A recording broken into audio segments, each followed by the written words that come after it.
On le sait, Loana a vécu 1001 drames durant ses jeunes années. Malheureusement, même en dépit de sa participation à Loft Story et sa notoriété depuis, les catastrophes ne se sont pas arrêtées, bien au contraire.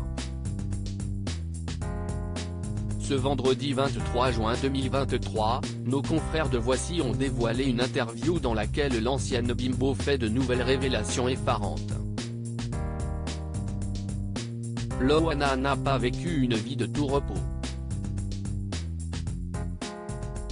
Violentée par un père alcoolique durant son enfance, elle rencontre ensuite un homme qui l'abandonne enceinte et devient mère célibataire avant que la justice ne lui enlève sa fille Mindy pour la confier au papa.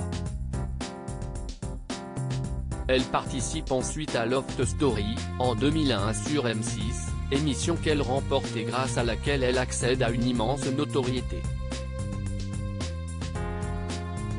Pendant des années, elle vit un rêve éveillé.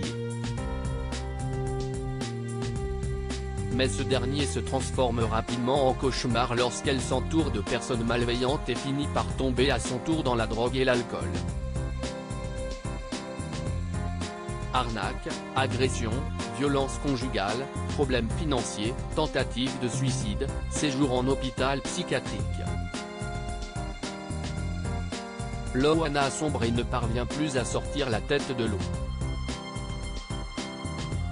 Mais il y a quelques semaines, à l'occasion du 76e Festival de Cannes, l'ancienne star de télé-réalité est réapparue plus en forme que jamais. Souriante, pétillante et amincie, elle semble bien décidée à reprendre sa vie en main. Malgré tout, la malchance n'a pas l'air décidée à la quitter. Dans une interview exclusive accordée à Voici et publiée ce vendredi 23 juin 2023, Loana révèle qu'elle pense avoir été récemment droguée et victime d'une agression sexuelle. Il ne faut pas boire un verre qu'on vous donne. Je me suis réveillée nue à côté de quelqu'un, il y a 3 semaines. J'ai envie de faire de la prévention, a-t-elle révélé avec peine. Selon les révélations de nos confrères, les faits se seraient déroulés au cours d'une soirée donnée dans une maison, dans le sud de la France. Je n'ai aucun flash, rien. On a dû me mettre du GHB ou une autre drogue. J'en ai pris beaucoup à l'époque mais ça fait tellement d'années que je ne touche plus à rien qu'il est fort possible qu'on ait mis un truc dans le verre, a-t-elle expliqué. Pourtant, la blonde de 45 ans n'a pas porté plainte et ne souhaite pas le faire. Elle n'a pas non plus été consulter un médecin. Tout ce que tu veux, si est rentrer chez toi, te mettre sous la couette et dormir pendant 3 jours.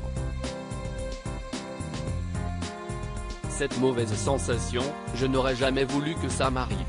Je ne pensais pas qu'un jour ça m'arriverait, mais si, a-t-elle expliqué avant d'ajouter que la police a probablement d'autres choses à faire. Si elle est autant réticente à témoigner dans ce nouveau drame, si est-il parce qu'elle s'est déjà sentie abandonnée par le passé. Avec Frédéric Covin, qu'elle a accusé de violence conjugale, note de la rédaction, j'ai eu beaucoup à faire à eux. Il fallait vraiment que j'apporte des photos, que je prouve tout par A plus B pour qu'ils s'intéressent à moi. Je sais très bien comment ça va se passer, ma plainte va aller à la poubelle, a-t-elle conclu.